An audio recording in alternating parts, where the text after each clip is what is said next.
This is the year that Fink beats the stomach. Welcome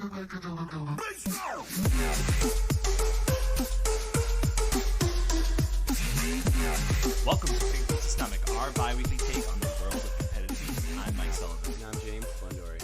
James, we are here post-Coney 2019. Yes, we are. Now a couple days post-Coney, about a week. Yeah, it's July 12th as of this recording. Fantastic.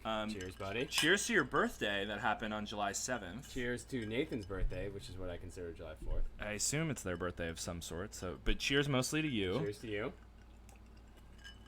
Cheers to the last bit of Wayne. Shouts to Wayne. Yeah, you have the last bit of Wayne in there. Thanks, buddy. We'll have to re-up it next time I go to Canada, or one of us goes to Canada. It's a good career. Yeah, so like we've been busy. You had your birthday. I was out in Bermuda. Slightly nicer than my environs, although Belmont was lovely. Yeah, I mean Belmont's great, especially for a birthday. It's like Bermuda. It's the Bermuda of Eastern Queens. Absolutely. But we're here, and we're about a week removed from July 4th. And, you know, obviously the world of competitive eating really comes in and focuses on the July 4th, Nathan's famous hot dog eating contest. Oh, yeah. And we wanted to kind of come in, give some of our thoughts, some of the things that are top of mind, really the main three takeaways that we have for the 2019 hot dog eating contest. Yeah, I mean, we have 100 more, but to spare the listeners. Correct. And really to make this a quick-hitting podcast. Yeah, we're gonna hit the top three. We did, obviously you have our pre-Nathan show where we did, you know, over an hour of kind of going through, and, you know, we realize everyone, you know, a lot of news outlets will cover the results and so on, and those will probably get peppered in and mentioned here and there, but I feel like more than previous years, I wanted to kind of take some of the big takeaways we had, not focus as much on the results, and not focus as much on our personal experience. Right, we've been there. We've done that. Everyone knows. We love it. We did this work. We did this thing.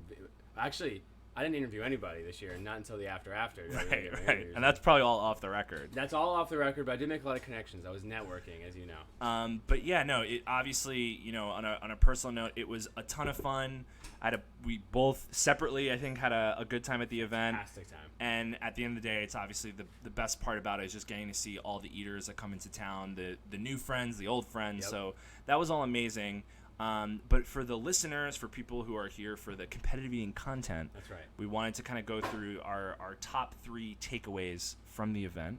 That's absolutely right. And Mike, you mentioned, just a second ago, that we're not going to really talk about the results, and I think that tees up our first takeaway Absolutely. Quite well. Please go ahead. Great. So I'll take this one. So Mike, we spoke yesterday, and the first takeaway from Fink Beats the Stomach from the 2019 Nathan's Hot Dog Eating Championship, which they've added the tag of international now, and rightfully so, is the numbers don't matter. The numbers, we can agree here. I don't feel the numbers do matter anymore in competitive eating, and I feel that that's a good thing. Agreed. And you know, if I can kind of some of my thoughts here on this. You know, I realized, so obviously Joey Chestnut, Mickey Sudo took home their respective mustard and pink belts this year. Is 12 for Joey and 6 for Sudo. Okay. So, you know, they were favored that way, and they ended up winning, and that's kind of how we predicted. Right. And, you know, from a record standpoint, neither of them beat their record. Yep. But I think it was pretty evident, and it finally clicked for me that it doesn't necessarily matter. Obviously, it's exciting for a crowd to see a record be broken, and as an MC, whether it be George or someone else at any other contest, that's an easy storyline to build, and it's exciting for an audience to see a record be broken. But at the end of the day, like Nathan's is really the only contest where you can even attempt to follow along with the numbers. Yeah, but even then, that's mostly, I mean, one, we've talked about this when we talked with Ken Hoffman last year. Yes. We talked about it on our own. My hair is all over the place. I apologize. You look like for $1 million messing with it. Look at this guy. This happens to me every episode. Wow, it's tough being next to such a star. I'll get out of here. But the numbers are tough to follow. They're usually behind. Correct. You're usually like 3 dogs behind. We're not watching from TV. Correct. You can only see what the Bunnets have up. Only the TV numbers are, even sometimes the TV numbers are behind. Correct. So you have behind TV numbers. You have definitely behind their numbers of their being at Coney. And even then, you're getting like little numbers, and you're only seeing like 1 or 2 people. So Right. those, even following along with the numbers is not easy. And there's essentially no sport that it's like, I wonder what the score is. Like, no, never once has anyone been like, I'm not sure what the score is on this game. So like, one, as journalists and fans, even we're kind of like, whatever. We'll figure out the number at the end, which is like a lot of waiting for payoff. Correct. Which is not great entertainment. Like, Correct. Unless it's Game of Thrones or Lost. Like, no one's psyched about like, oh, you know what I really want to do is be lost for a while. Right. And then figure out what happens at the end. That's not sports. I agree. And obviously if you want to call it a solution to this, is if there was a way to get enough people and the right technology in place where you could accurately follow along with everyone's number, or at least, let's say, half the field. Because they have 4 usually bunnet counters for the men and the women. 3, 4. I'm pretty sure it's 4. Which is not enough as far as I'm concerned. I know there's a ton of people on stage. I mean, yeah, you're not going to get... I mean, but why can't you get all 19? Or why can't we ask for the top? Let's say like 8. But you don't need like the table ender who's like, oh, actually, of course, it's kind of full today to like get a. But as a true, I agree with you. As a true, there's no other sport where you're not able to really watch it and kind of see what's going on there, because it just moves so quickly and so on. But so because that's the world that we live in, I think, and that's why I'm saying the numbers don't matter. Because of the world that we live in terms of not really having the ability to very accurately follow along, especially after what happened last year. But that equaled cash. That equaled a lot of cash. I don't feel the numbers do matter, and I think at the end of the day, from the male standpoint, we'll get into the female in a second, but from the male standpoint, the headline reads the same: Joey Chestnut ate 70 plus hot dogs and buns. Bennett fools and laugh. And extra. Read all about it. Joey Chestnut, 70 plus hot dogs, 100%. Coney Island. It's the same headline no matter what. And every year, so usually our barometer is like, did someone at my office ask me about this? Like, or like, did one of our family members say like, blah, blah, blah. One, we've barely even gotten to people remembering that Kobayashi is not the person who eats. Correct. So we're still barely working on there. That. Yeah. Granted, there are a lot of people who get that, but like so many, like the Muggles have no idea. Especially with the 30 for 30 coming out. So when I say the record, any number is insane. Right. Every single number above 20 is, I'm not gonna say it, is crazy. So it doesn't really matter if it's 68, 75, until somebody hits 100. It's not really gonna matter. Right. So like these, like, oh, did he break a record? Yeah, it's a fun game to be like world record Joey Chestnut, and everyone's gonna go crazy. But like, not really a difference between 60 and 80. Yeah, well, I would concede and say every 10 starts to become something that you can maybe build and get. I actually agree. Because again, thinking back, and especially with the 30 for 30 coming out, it was a big deal when Kobayashi raised the bar from 20 to 50. Right. But who knows? No one thought it was gonna go from 20 to 50. So maybe one day there's gonna be someone that's gonna take it from 74 to 95 to 100. But that seems a little unlikely. But and unless that happens, again, I feel the numbers don't matter as much. Yeah, and again, that's kind of for us. Those numbers matter a little bit more. And I think that and if you watch the 30 for 30, the good, the bad, the hungry on ESPN or wherever ESPN's now streaming it. And also listen to our episode 80. Oh, excuse me, Jesus. Episode 89. I believe it's 89.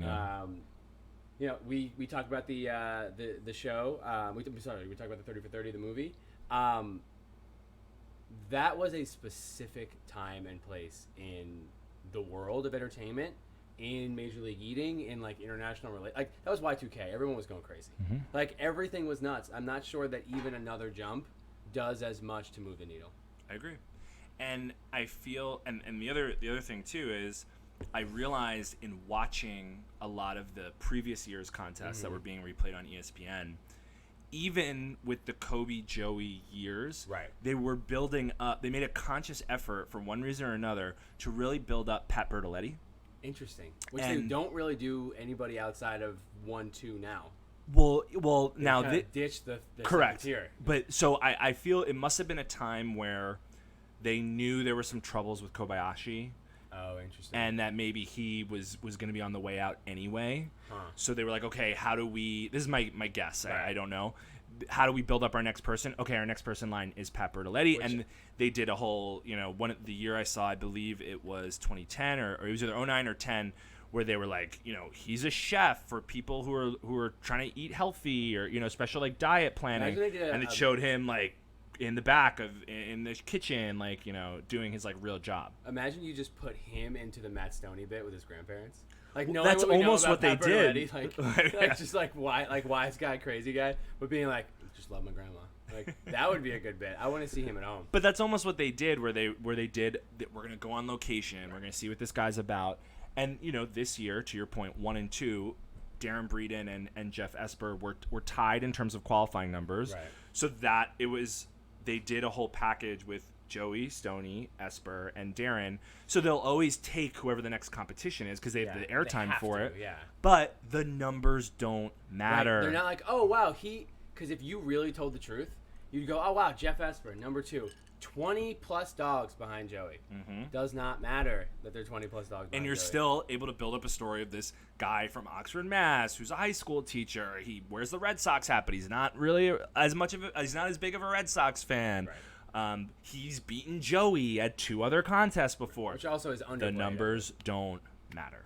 So, because we can do this for forever, let's bring this over to the women's side, which is actually what we were talked about most when we were talking about this previously, in that the numbers don't matter. And this will, I suspect we'll come back to this again later, but it doesn't really matter to me that Mickey ate, like we were talking about, okay, it's a little bit of a bummer that the numbers were low when we were watching the women's contest. We rewatched it in Fink HQ here in Brooklyn, and like, it's a little bit of a bummer that Mickey's numbers were so low, blah, blah. And I was like, yeah, but is it? Like, is that product to watch on TV any worse or better than Joey's? No. Not really. No. So that brought us to, like, the women's coverage, which is the women's coverage its own topic, or we're going to talk about that here? No, you can... Great. So we talked about the women's coverage on TV and, whether or not the numbers being lower sort of matter for its product. Ultimately, again, the numbers don't matter. If you put any small part of production value into this thing, it's the same idea. It's a bunch of people who are doing things that no one else on the planet can do. Yep. Which ultimately is the story of like women's sports versus men's sports in general, because I saw this thing today, a tweet that I think it was 12% of men polled thought that they could like win a point against Serena Williams, which is obviously is the stupidest thing on the planet. But like, again, right. Ultimately, it's like, it's just accepting that you can't do it, which is a whole sort of, we've talked about like the gender issues in the fourth and in eating in general, so I won't belabor that point. But no one can do that. So let's just build a package, talk about what's interesting about these people, and use it as a promotional tool for the rest of the contests that go on throughout the year, where Shelly, not so much Juliet, but like Shelly, Sarah Reinecke, Mickey are showing up to those other contests and giving those people a chance to shine. Yep. So when they go to Able Skeevers in wherever, someone's seen them on TV as part of like an interesting package of television. And it speaks to, that's the reason the rankings exist. My opinion. Right. The reason the rankings exist is so, even though you have, Alex Moose Perez, who's ranked number 50, being able to add to his introduction that he's the 50th ranked competitive eater in the world, It's just a little panache. It's gives good. him like a little bit more and separates him from all the other people that are there. Whether he's ending up beating the local yokels or not, Right. he's still someone who puts the time in, goes to a lot of different contests, and has some things, and now can add that little bit of legitimacy to him. And I totally agree with you. Like, now you have someone like Sarah Reinecke, tying for third place. You can now say she was in the top 3 of female eaters on July 4th, and you can build that up as part of her introduction to any, like you said, Able Skeevers, canteen sandwiches, Fat Boys Pizza, whatever it ends up being. It's funny to me that you are talking about it from this angle because you're an MC. Yeah. I would never even think about that. I'm thinking more that like TV is still really important. Like, people who, like, I've heard like comedians talk about this, that like no one knew who they were until they were on like 3 episodes of a TV show, and then people will stop them in the street. Meanwhile, they had been touring for like 20 years, selling out venues for their entire career. Like, TV is still a bit, even if it's on like a time when everyone's barbecuing. So like, if you give somebody 5 minutes of TV time, ESPN probably a minute and a half of TV time, and then they come to your small town, you're gonna go see them. Yeah. So it doesn't matter that Sarah Reineke eats 50 less than Joey, because they're all insane numbers, and no one really cares that it's 70 or 30 or 20 or whatever. There are so many good stories, and giving, especially the women's side, to me, more shine is just, it's short-sighted to not, because it doesn't really matter that the numbers are that much lower. They're doing something amazing, and everybody knows it. I agree. We can go on about this for a while. And this topic, as well as all the other topic, please tweet at us, Fink Fan Forum, or whatever social media. We want to hear your thoughts about this too. Do you agree with us? Do the numbers matter? Right. Joey would maybe say yes. Yeah. Someone like Joey would probably say yes. I really I was about to say something else to start, but we can go on. We can go on for this. We're but 17 minutes in. So next topic, something, number 2, something that, I don't know if I'm the stronger one out of the two of us that felt this way, but I was and honestly every year, there's always a few that get me. I love the introductions. Yes, George is amazing, and is, always great in terms of his introduction, but it wasn't even George as much as the charisma, energy, and most importantly, fun that really came across in a lot of the Eaters entrances, and there were a few in particular. I think the first one that you and I both reacted to when we were watching it together was how awesome and delightful was it to see Katie Prettyman on the back of Sophia DeVita. 2 of the Fink favorites right there, and just had a blast with them while they were celebrating their day. That was one of the best. So I'm sorry, I cut you off. Explain. No, you're fine. So they were, and it didn't even hit me in the very beginning, because again, to place this a little bit, I was more towards the front of the stage. I didn't see the women's introductions. Let me just put it that way. So in person, I really didn't catch any of it because of the security situation. So we had to squeeze our way in. So everything I saw was basically as the viewer on television. Okay. So I saw Sophia and Katie, and I was like, why are both of them coming out together? Right, which has never happened. Right, to my knowledge, it just never happened, and I really don't think it has. But because they tied together in Cincinnati, both with good numbers, 14? Yes, they both tied with 14 hot dogs and buns. Yeah. I'm stepping up my game here, Mike. Again, I'm proud of you. Very proud of myself. I was gonna say, James, that was good. Yeah, Kate likes. He's studying up. Yeah, I read my Gordon and Wood. And you only got for $1.50 in late charges at the public library. Yeah, how about them apples? So they tied in Cincinnati, and so I just liked that whosever idea it was, whether it be MLE or the ladies themselves. I like to think it was them. It just it really kicked off this idea of having fun, and I feel the women across the board, you can tell, Jocelyn Walker, and awesome. I think Kat Tesh had one too. The Holly Titus, I know, had one, and I feel like there was a third, but maybe it was Katie. Who knows? But they had the fanny packs with kind of like a fat gut, like a hairy guy's stomach that just kind of underneath their shirt. You can tell. I think the women in particular were really having fun with just being there and being part of the entrances and not taking it too seriously and just having kind of a good time. Right, and again, a moment for letting people shine that they really took. They have 15 seconds of fame in this minute, or this 15 seconds, and they really took it, and that's so endearing that it seems like it's wasted. That stuff is wasted because there's a couple minutes where normal people, which people love, normal people are cool, I'm gonna crush this thing for a hot second. And they absolutely did, and that's actually why that's my favorite part of the entrances, is actually being able to watch them from home. Obviously, I love the George bits, but still the women's bits are always sort of 75% of the men's George bits. I think maybe they just have less time allocated, but that's why I think they work really well at home, because it's a bunch of really cool kick-ass women. Like Renee Robitaille is always just like kind of smiling and waving, but it's just like shit. That's awesome. Like, Yep. yeah, And especially for us, because the women tend to, like the lower half for in terms of qualifying numbers tend to like flip over every few years. yeah. We had who was the college student last year? Last year. Are you thinking of Hungry Stevie Palmer? Hungry Stevie Palmer. Yeah. Yeah. Well, So- I thought she was gonna be around forever. Yeah, and she was one hit One wonder. done. But no, like, and we talked about this on our pre-show, like people, Katie Prettyman, Kat Tesh, Holly Titus, Jocelyn, like so happy they came back for their second year. There's always some new blood coming in, Yeah.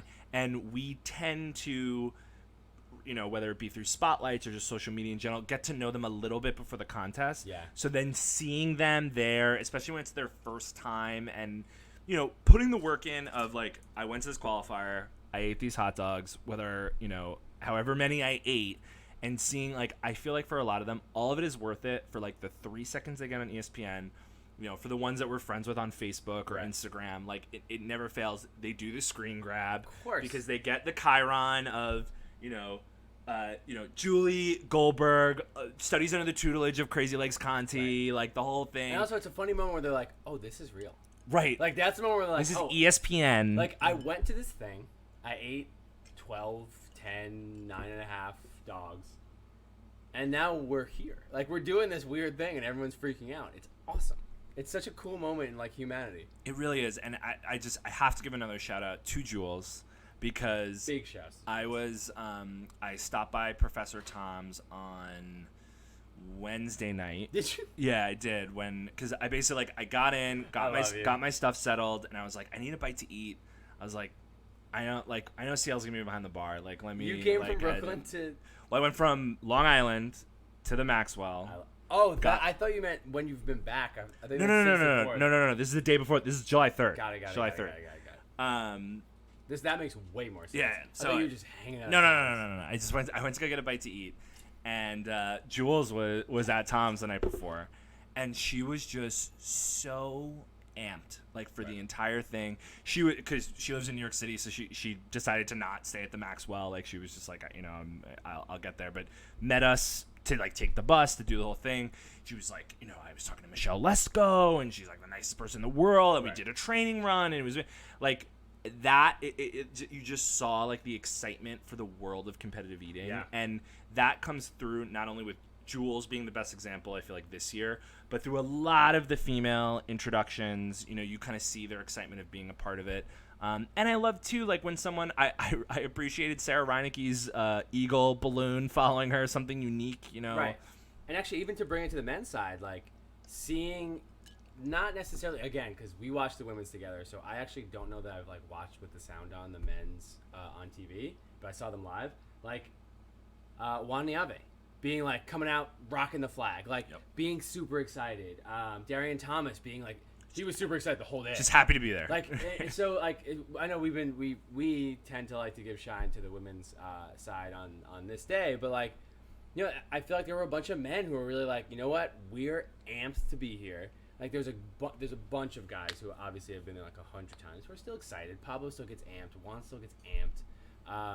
Juan had I actually haven't talked to him about this. He had like a replica Nathan's belt, which I did not like. I don't know. You thought that you should I be taking. specifically did not like Juan. I know you're listening because you gave me a bunch of shit about the show. Dude, it's like touching the cup. You can't really touch the cup until you win it, man. You can't be making replica belts. That's a heel turn that I do not support. He is a heel. He is a hashtag heel. But the suit was great. The suit was great. He looked great. Ronnie Hartman had a proper, like, professional wrestler entrance. Yeah. Like, He is a he is a professional wrestler. Like, because I was very, very lucky and fortunate I had a pretty good spot right at the bottom of the steps before they went up for the men's contest. Yeah, it was awesome. And so I got to kind of see them as they went down. If they did anything like going up on the stage, I didn't really notice because they were on to the next one. But I saw Ronnie like play to the camera as a professional. Right. Like, knowing like when they were cutting, playing to the camera, like doing the whole thing like with the camera, looking like $1 million. Right. Like every step and motion that he made was deliberate. Like, kid is a star. Like undoubtedly a star. And we were talking also earlier. Another burly boy, another bearded burly boy who is also a star. Beard meets food. Beard. I'm not trying to be hyperbolic when I said You're not known for that. I got chills seeing Beard walk across the stage. Because here's the thing. Again, I said this on the pre-show.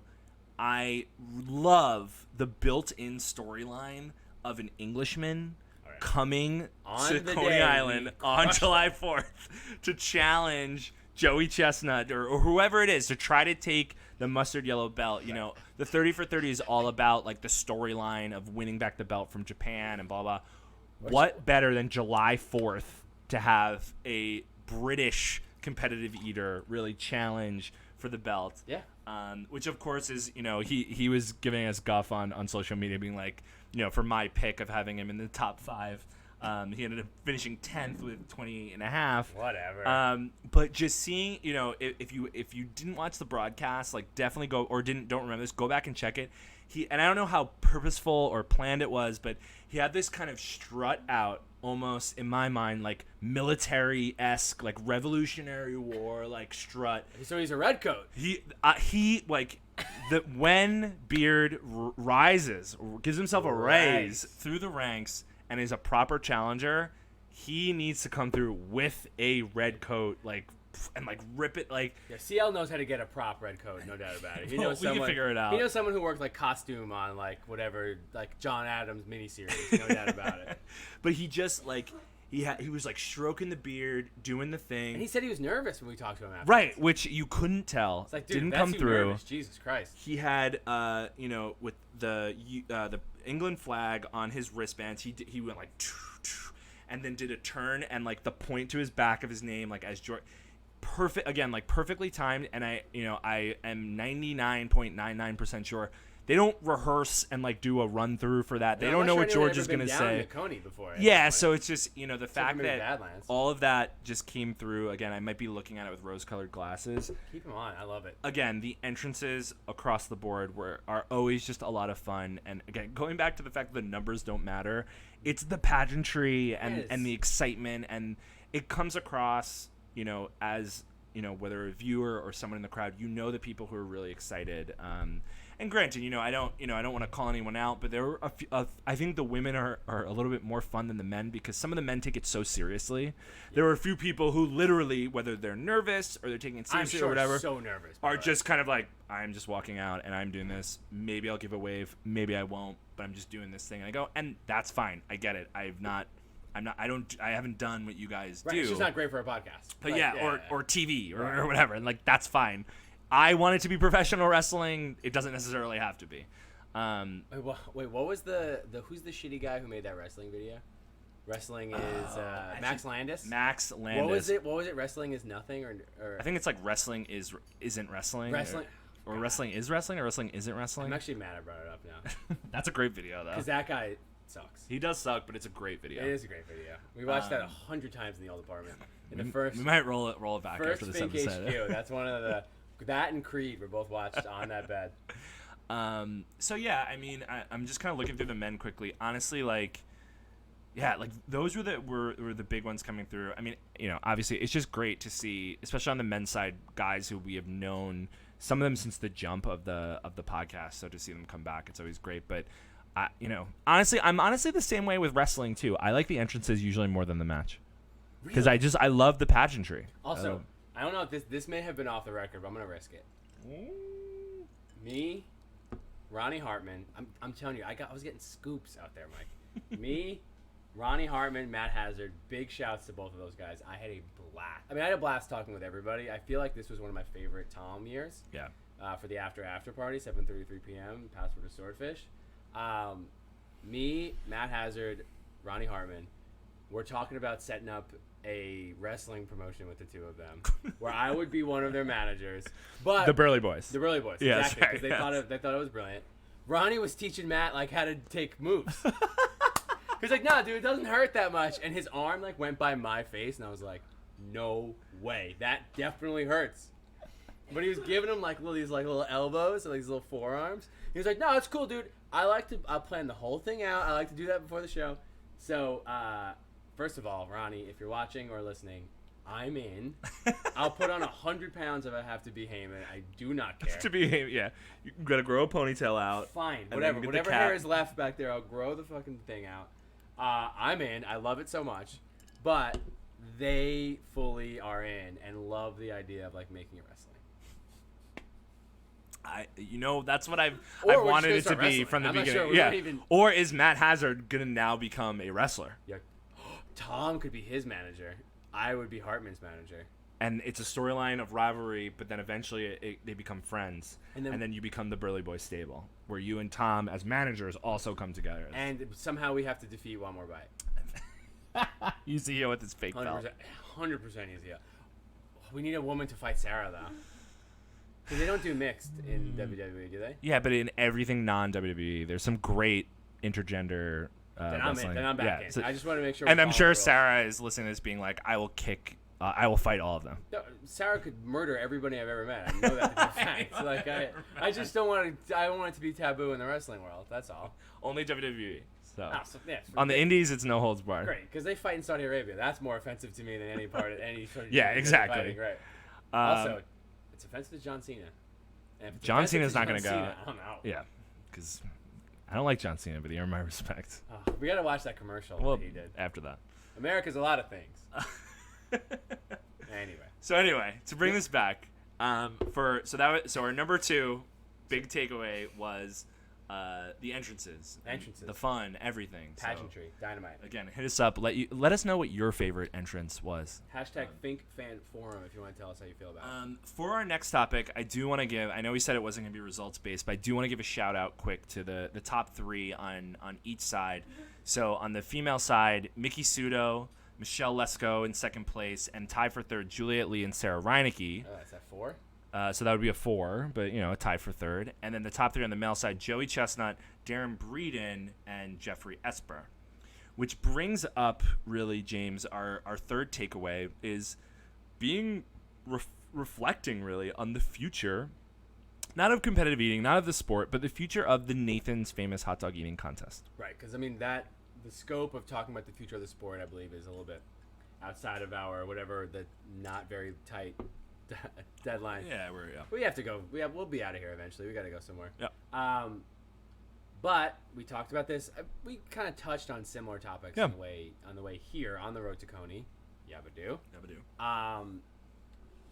So we believe it to be 4 or 5 more years, on the ESPN contracts, or so we've vaguely read on. From doing a Google search, and I feel like right before the show, and I feel like we've heard about this and talked about it before. Yeah, they should be covered through 2024. I mean, we're journalists, but we're not paid journalists. So yeah. so we only will do so much. But let's say there are 5 years before ESPN. Well, actually, 2020, 21, 22, 23, 24. Okay, so 5 more. So 5 more contests before, let's say, like after the 5th contest on July 5th, all like the suits of ESPN with MLE. They won't be wearing suits. They would be wearing like short sleeve tees, short sleeve button down. Yeah. Well, yeah, or like a button, whatever. They'll put the blazer on, but they'll wear. But underneath, because July 5th, So they're gonna get together and make a decision of are we continuing? Are we extending this contract? Right. And So on. we're working, let's say that. we're That's working, hypothetical. Yeah, we're working under that assumption that in 5 years, that's exactly what's happening. I suspect there'll be maybe some lawyers involved who will be in ties, but also I'd be interested. We'll find out in the calendar if that's a weekday. Because if it's a summer Friday, they gotta get out there early. Everyone's gonna be at the beach.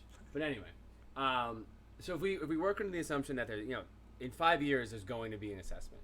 So we as Fink brothers decided let's think about the next 5 years of the contest. We have Joey at age 36-ish, 34. You're throwing something out at me that I. Let's say didn't look Joey's up. Let's just say Joey's 34 because I feel like I saw that, but I think he's maybe slightly older. So we have an almost 40-year-old Joey, regardless, or maybe an over 40-year-old Joey in 5 years. I think he would be almost 40. Great. So we have an approaching 40-year-old I think he's like 33, Joey. 34 now. Yeah. We have presumably, and maybe you feel differently, Mike, but we have a now 17-year run of Joey, assuming no one surpasses him. Correct. But maybe we should That's circle the back question. and say Yeah. maybe Let's say he does. But in 2024, if we have 17 years of Joey, does it matter anymore? Yeah. Does it start to get stupid if he's a 20-year champion? They don't even carry him out on the thing anymore. I was thinking about that this year, speaking of entrances. They don't even do... So for anyone who's new to the show, which is unlikely, but anybody who's new to the show or who's not listened to our episodes, they used to carry Joey out. And Kobayashi before that. And Kobayashi out on, like, what was a mix between, like, a, like, Jewish wedding celebration and, like, what I assume was, like, a scene in Aladdin where people were sitting on, like, thrones. Yes, right. With all of the pomp and all of the circumstances and all of the fun, and they brought him out to, like, Bob O'Reilly, and it was a full, like, coronation every year. Now it's just like, oh, Joey won. Like, but maybe that's a logistic thing because, like, it's a mess to Partially, bring him through, and yeah, it's also partially a mess to, it like, is. rent whatever that thing Correct. is. But, like, it's already tired.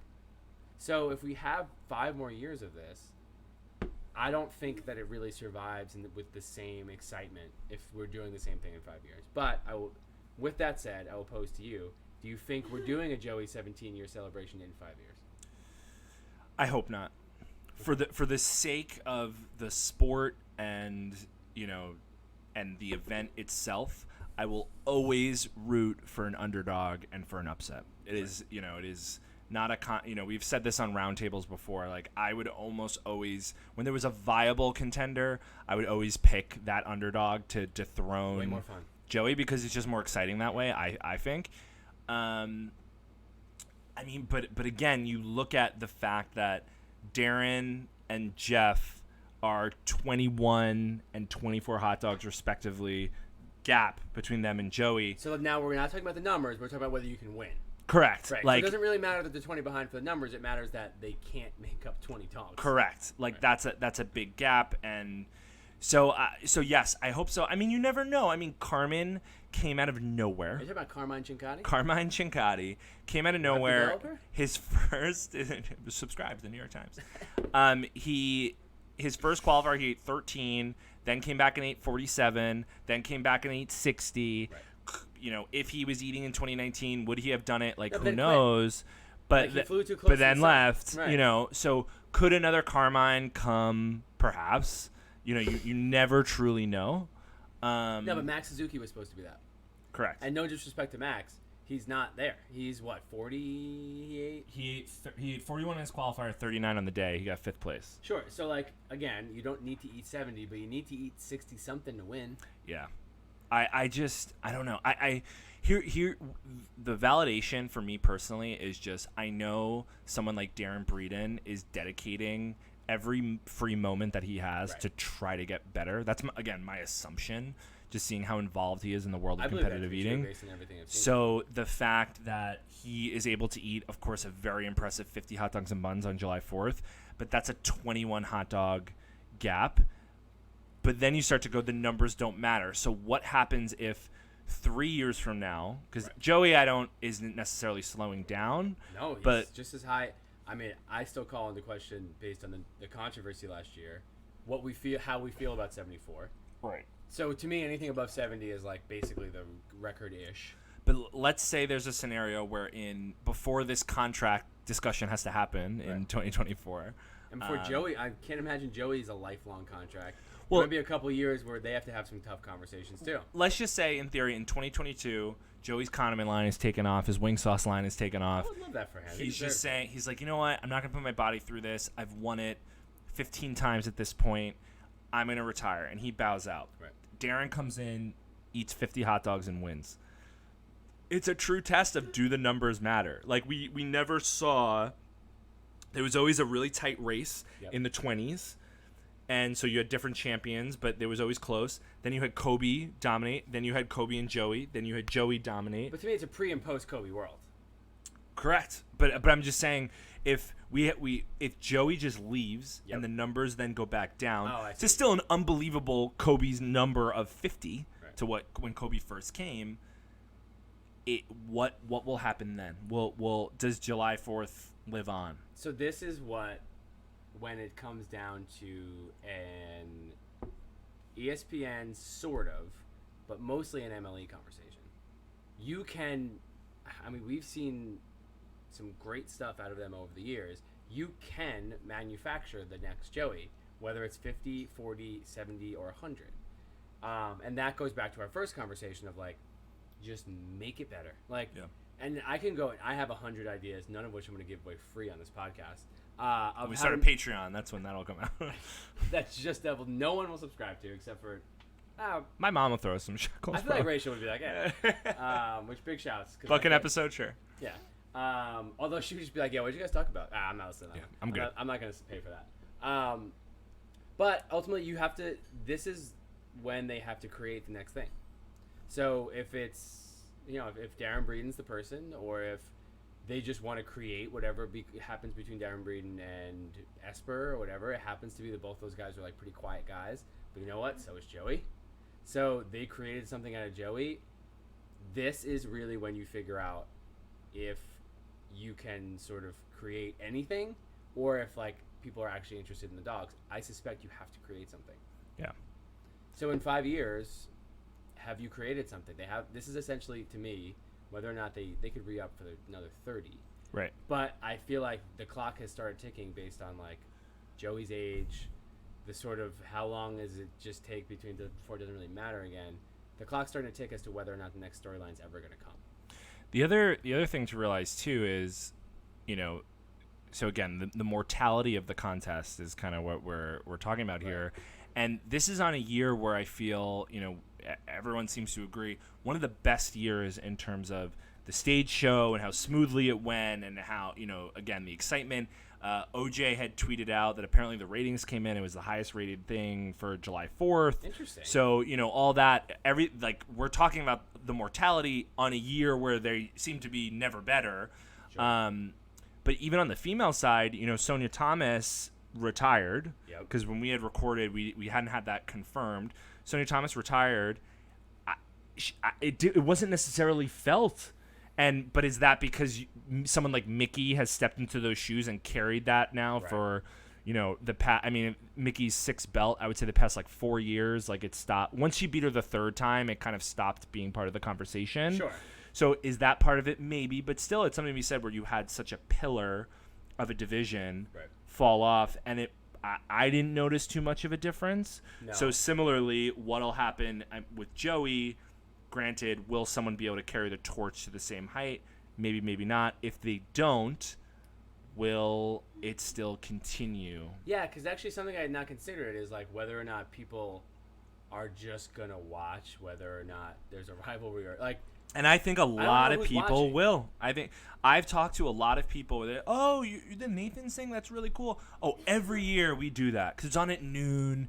People don't have to be at their barbecue until 2 o'clock. Right. So they're like, yeah, we always watch it. Or maybe they're already at their barbecue and someone puts it on the TV, or they catch on the rerun because it's just a funny, weird thing.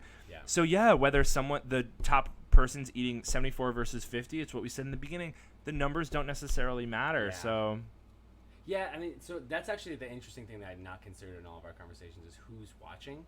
But I ultimately think that the little stuff matters for this stuff, for this contest and in the lead up, the small, because you mentioned this, the small town paper is writing about people. Yep. Or the the Matt Stoney going to his grandma's house bit, that stuff really matters to me for the overall popularity of the contest. And that stuff's going to buoy it or not. But I could easily see a world in which post-Joey, there's a little bit of a dark period in terms of coverage, popularity, production value. That's going to be tough. That's going to be tough to me. Because we've been 20 years almost. Kobayashi was what? He was a 6-time champion. So if he won 6 and Joey won 12. And 18, Stoney won 1. Right, so 19 years of something. There's not been a nothing in a while. Obviously, some of that was manufactured, some things. But if something else doesn't get manufactured, that could be a lull for a while. And, I still don't really understand why ESPN puts it on. I don't get what they get out of it. Maybe it's just a pretty cheap production, but... Well, yeah, it's something they're able to broadcast on a day where there's really only Wimbledon going on, and it's not even the big day of Wimbledon, and... it's enough of a gimmick where I think people tune in. Non-sports fans who don't normally watch ESPN will go in. So it's I guess enough for them. And I say that not because I don't enjoy it, but because I just don't get I just don't get why ESPN said that's it for 20 years, 20 plus years by the time this alleged contract runs out. And also maybe that's fine. Like, maybe a couple of years off is not going to be the worst thing on the planet. It's not going to break the sport, because I don't think that I keep using able skeevers, but like pizza or Hooters is like, oh, if people don't watch Nathan's, we're not going to do it. Right. Like, that's actually the beautiful part about it. And we can do another. We're almost at we're at 45 minutes, but we could do another probably day and a half on like whether or not that trickle down really works, or is a thing. I think people are going to like the other stuff regardless. I actually think that there's more of a connection. There should be more of a connection between those and Nathan's, but we also can talk that until we're blue in the face. It matters for the rest of the sport, but I don't think it's going to put the sport extinct if we have some down Nathan's years. I agree. At the end of the day, I agree. And I feel on the male side, although we don't have that top contender, I think we'll be okay. Right. And on the female side, Rich made a comment at the very end of the broadcast about Sarah Reinecke, coming up. That remains to be seen of, how much Sarah's going to push that number. Juliette Lee probably has, more years from competitive eating standpoint behind her than in front of her. So if the top three, it ends up being cleanly Mickey, Michelle, Sarah, does Sarah kind of, push through Lesko and actually challenge Mickey? Or does it end up, kind of just being a top three, and then you start to go like, whatever. Right. Remains to be seen. But I agree with you. I think at the end of the day, we'll be okay. We'll all be okay. It's a real Cronkite moment. I thought that was a really nice Mike broadcaster moment. No, it was good. And again, just to kind of wrap this up, we, again, as you said, we could go on and on. Yes, and probably we should one day. Yeah, I always feel in our post episode there's so much we can say, and we never say enough. We didn't even touch on Oliver yet. I know, like, there will be some things coming around. We have a lot of interviews and things, and people. That's always my favorite part of July 4th is we always end up meeting a lot of people, and we're like, we want to have you on the show. And we get like reinvigorated in a fun way. So we definitely have some fun stuff coming up. Yeah. And again, I want to apologize on the record here on this episode, George Chigger. Again, when we first went through our pre-Coney episode, we went on a rant about how amazing you are and how much we love you. And then on the re-up, we were at the end of this episode. But I just want to make, I feel like we never do justice of all the amazing people and things we do on July 4th. But that was one I wanted to do my best to make good. And we definitely want to have George on the show sometime soon. No, and again, I did some networking while we were gone. And we talked about this. We had a 2-3 hour ride out to Long Island yesterday. This is full on honesty. I so enjoyed the humans this year. Yeah. Partially because I wasn't entirely blacked out at the after party, which is usually good for talking to people who knew. But so many people. I mean, I won't even name them because leaving one person out would break my heart because we had so much fun. But Sugar was one of them, and among a bunch of others. It really felt really, really, really good for people like that, and with people like that. So, as far as I'm concerned, that makes us successful for it. Absolutely, and we just a huge thank you to everyone that made the 4th so successful. 100%. We'll be having a few of them on, so I'm sure we'll be talking more about it. But we do want to hear from you guys. So again, our top 3 takeaways from the 2019 Nathan's Hot Dog Eating Contest. Number 1, the numbers don't matter. Number 2, I don't know how to summarize this one. The entrance is the best part of the broadcast. I'll call it. And number 3, the mortality of the Nathan's Famous Hot Dog Eating Contest. We'd love to hear your guys' thoughts, so please let us know. And the best way to do that is, of course, to tweet at us. And you can go to twitter.com/FBTSpod. You can also find us on Instagram at the exact same place. But if 280 characters just aren't enough, you can send us an email. Yeah. That's an electronic snail mail, and you can do that by sending it to finkbeatsthestomach@gmail.com. And James, we talked about a lot of different great still frame moments from the event. Oh, those are picks. And then some of those, when you put them together, especially if you're trying to watch your favorite entrance, they're moving along. Maybe on an MP4? Yeah, an MP4. What's that one? Yeah. Oh, right. And a ton of articles, a ton of coverage for a lot of these eaters, which is always great to see across the internet. Links. If only there was one place that the listeners can go to try to get some of that. first of all, ask your parents if it's okay to Always use the internet. most important part. And then go to facebook.com/FinkBeatsTheStomach. Please do. Guys, again, another great year. We have a ton planned. We'll see how much of it comes to fruition. Shouts to Haji Beats. Said the dude. We're going to have a lot of fun tonight. All fantasy, everything. We're psyched up. But yeah, like, just stick tuned. We have a ton of fun stuff planned. Yeah. I think first and foremost, we will be at the Gyoza Eating Championship. We're psyched up for that. So we're going to try to do some fun stuff around that. So make Can't sure wait for that, by the way. find us on YouTube, all podcast platforms, Spotify, iTunes. #FinkFanForum. Yeah, please, we Anywhere wanna- you go, everywhere you go. I want to hear from you guys, and we thank you guys so much for the support, and of course, listening to this episode of Fink Beats the Stomach. Yabba do, everybody.